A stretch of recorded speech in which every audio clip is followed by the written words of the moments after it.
FORA.tv. The world is thinking.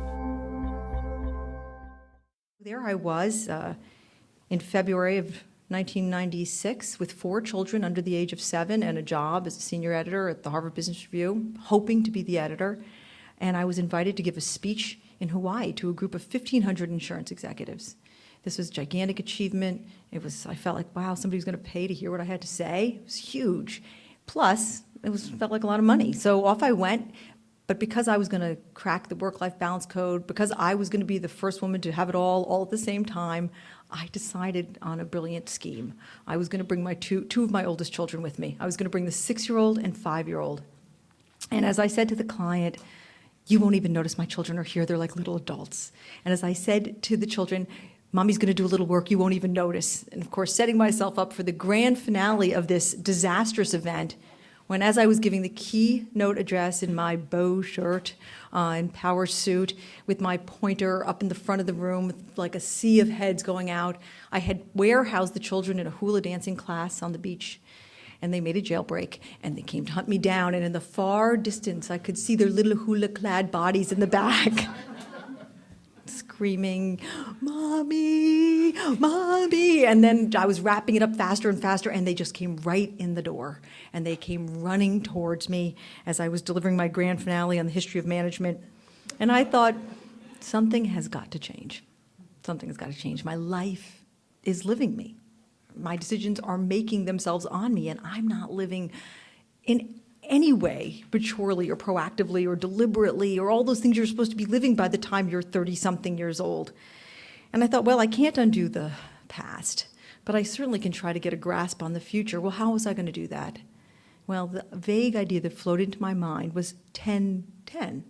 If I could just wrap my head around the consequences of every decision in 10 minutes, that's like the immediate future, right, directionally, and 10 years, the far distant future, and I could sort of factor into that my values, like what I really wanted to do with my life and what I stood for, what kind of mom I wanted to be, what kind of employee I wanted to be, what kind of everything I wanted. If I could bring my values to bear on those 10 and 10, maybe I'd have some sort of operating principle to stop this haphazardness. And my mind wandered over this, and I thought, well, what about that midterm, though, that I'm going to a conference in a few months, I've got a wedding, I'm going to be away for 3 days. And I thought, okay, well, what if I sort of kept in my mind this sort of 10-10 scenario? And it seemed like a way. It didn't seem like the answer to my life, but it seemed like a way.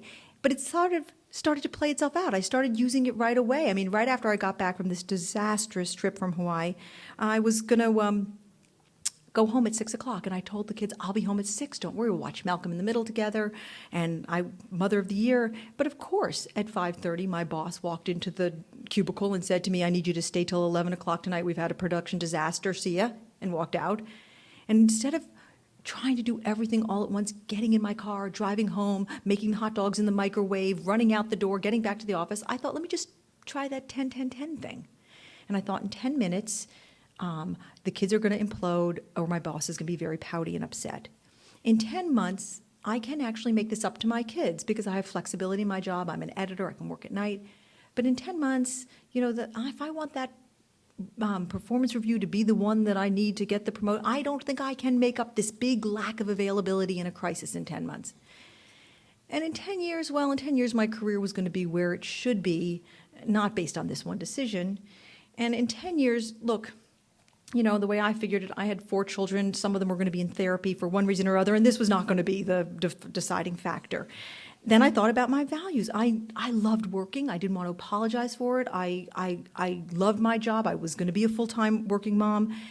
And I also was a mother who happened to believe, take it or leave it, okay, that the kids didn't gain anything by me making them the center of every life experience, that they were going to find out sooner or later the world did not revolve around them. I didn't need to make them feel that way in their growing up years. And so I thought, okay, I can stay here, and I don't have to feel guilty or upset or gut-driven by it. And I called the house, and I had the babysitter put me on the speakerphone, and I walked my kids through my first 10-10-10 decision. There was the beautiful sound of silence.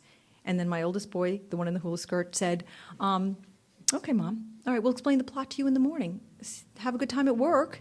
And I was like, gravity.